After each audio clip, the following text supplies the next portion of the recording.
This is not the story of a seductress.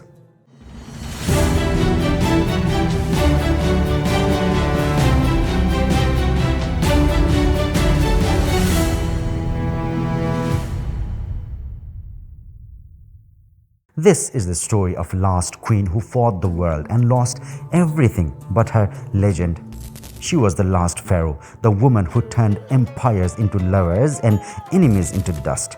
She spoke 9 languages, ruled a dying dynasty, and chose to die on her own terms rather than to bow to Rome.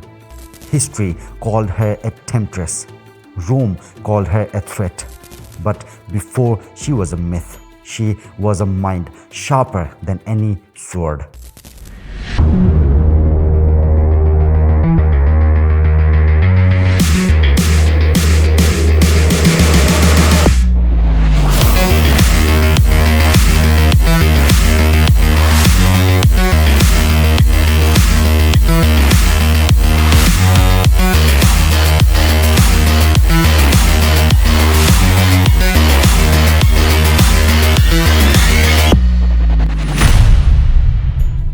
She was born in a city of lights and learning, Alexandria, the jewel of the ancient world.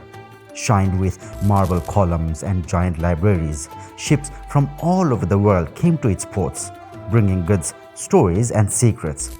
Inside the great library of Alexandria, scrolls from every known land waited to be read. This city did not just build soldiers, it built thinkers. Cleopatra was not like any other royal children. She listened to every teacher she could find. She studied languages, science, politics, and even medicine, while other girls learned how to dance and dress. Cleopatra learned how to rule.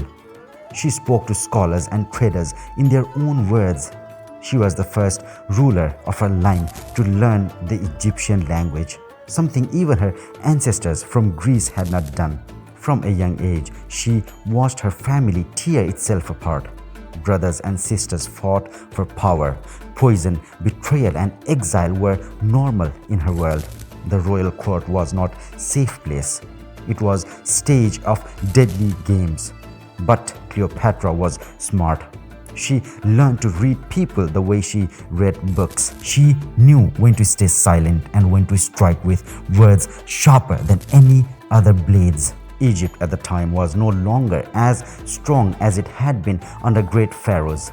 The Roman Empire was growing fast, looking for lands to control.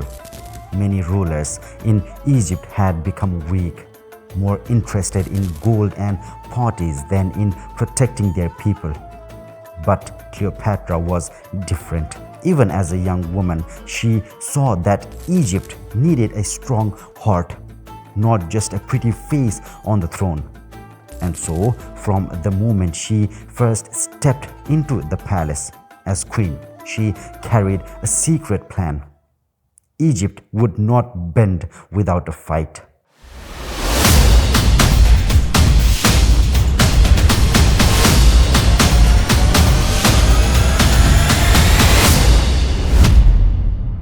Cleopatra was young when she took the throne, but her life was already shaped by danger. Egypt's royal family was famous not just for gold and temples, but for betrayal. Brothers killed sisters, sisters poisoned brothers. No one was truly safe, not even inside the palace walls. When her father died, Cleopatra was forced to share the throne with her brother Ptolemy VIII. He was only about 10 years old, and greedy advisors ruled through him. Cleopatra, already sharp and fearless, refused to become a puppet. She started appearing alone on coins, making political deals in her own name, and standing as a true queen. This scared the court. Soon she was pushed out of Alexandria and exiled into the desert. But Cleopatra was not the type to disappear quietly. At that time, Julius Caesar, the most powerful man in Rome, arrived in Alexandria.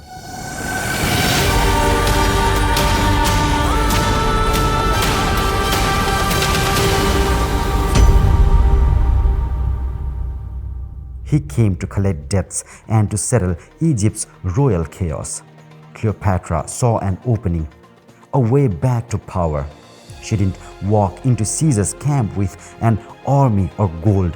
She came hidden in rolled up carpet, smuggled past guards, and presented herself to him in private. It was not just a bold move, it was absolutely genius. The stories say Caesar was shocked by her confidence and charm. Unlike other rulers who begged or threatened, Cleopatra talked like an equal. She offered more than loyalty. She offered alliance, wealth, and a vision of Egypt strong and stable under her value. Caesar agreed. Together, they defeated her brother's forces.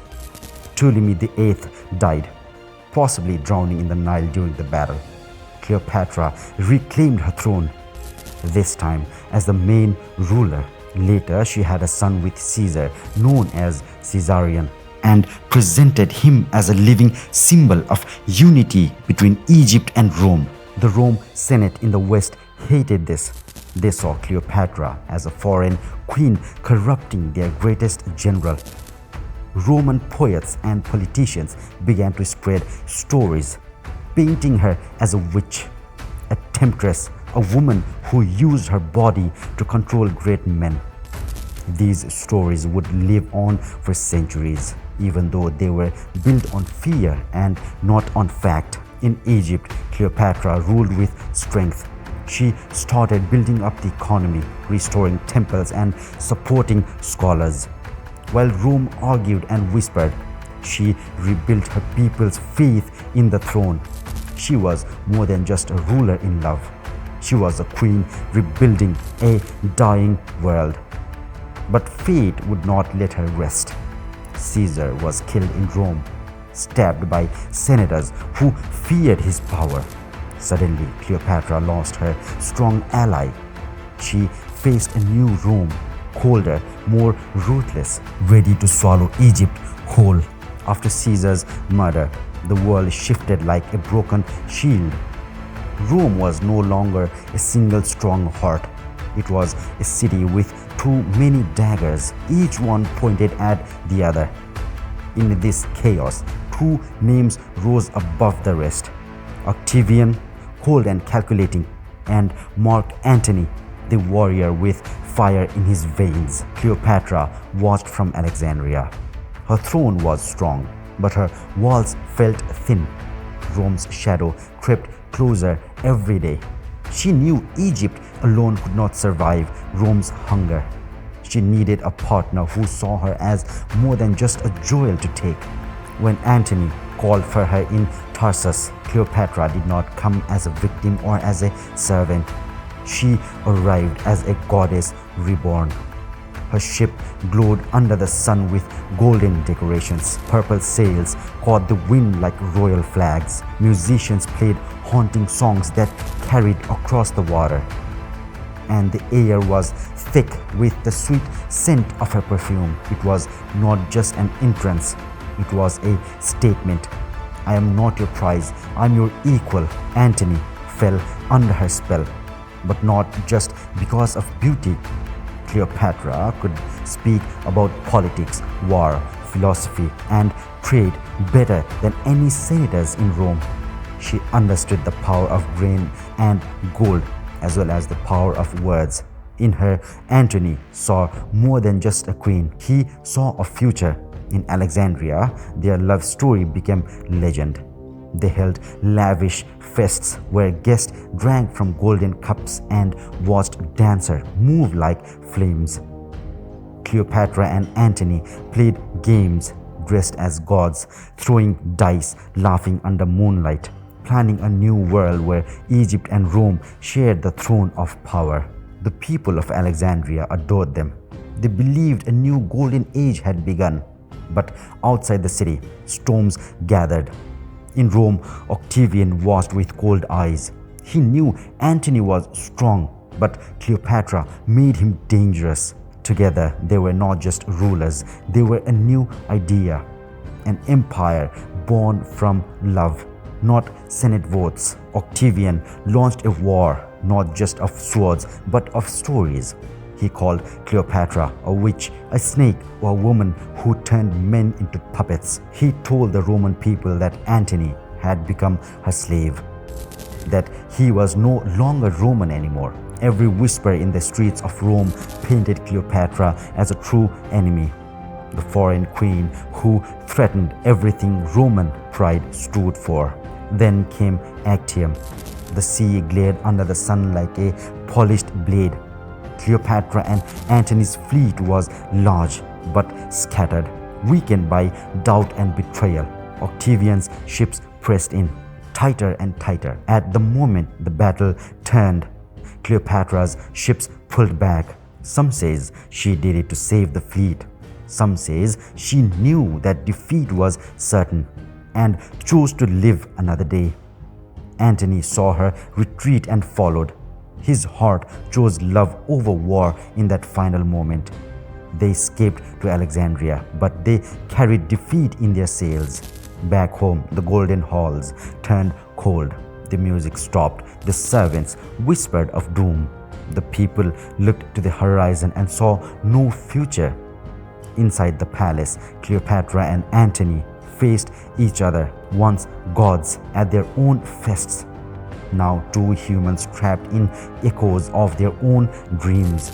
They had planned an empire of love and power, but Rome only understood iron and conquest.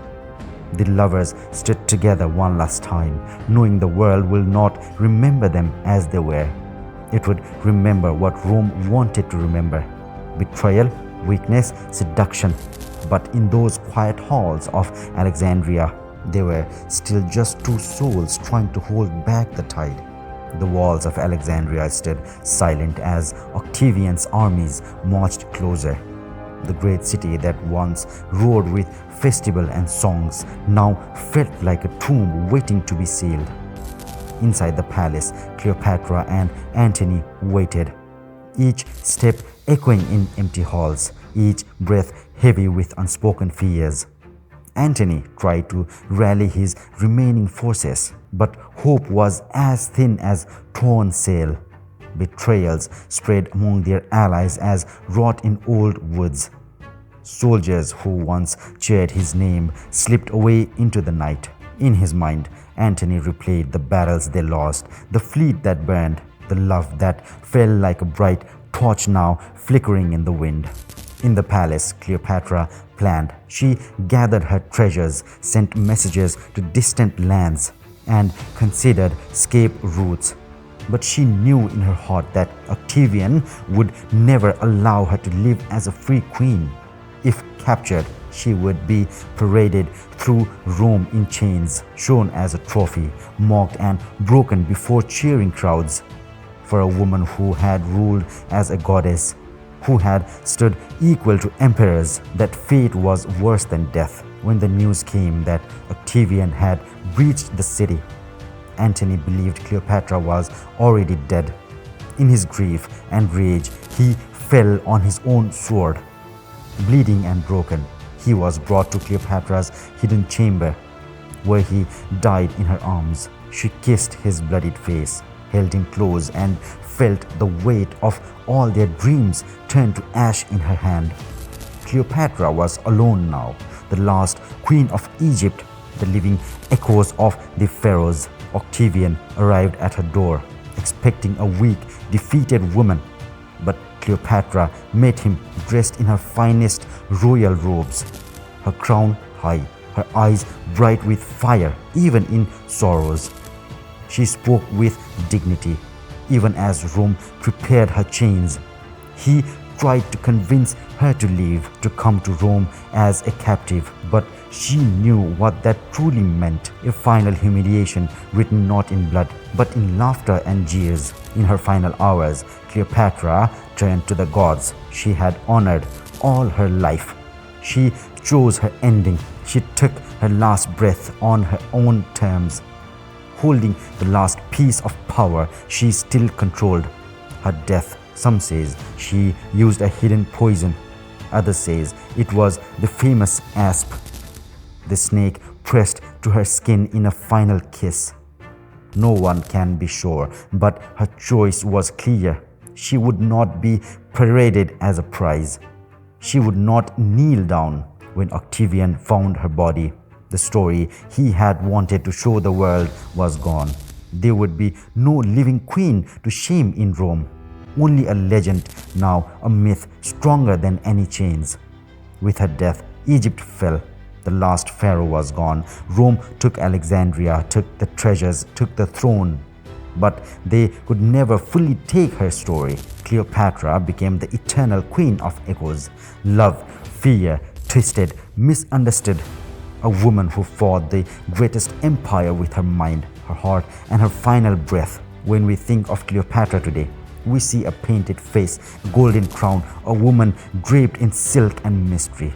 But behind all the rumors, all the Roman lies, all the endless stories of seduction and poison, there was a real woman, strong, brilliant, and deeply human. She was not a witch or a mindless temptress. She was a ruler who spoke to her people in their own tongue when her ancestors refused to.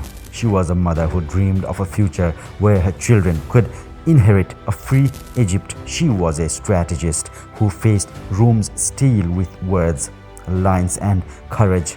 Rome wanted her remembered as a cautionary tale. They called her the fatal woman, a dangerous queen who destroyed great men. But that was their fear talking, because in truth, Cleopatra stood against an empire that swallowed whole nations, broke kings, and erased cultures. She was the last light of an ancient world before it was drowned in Roman banners and cold marble statues. After her death, Egypt did not rise again.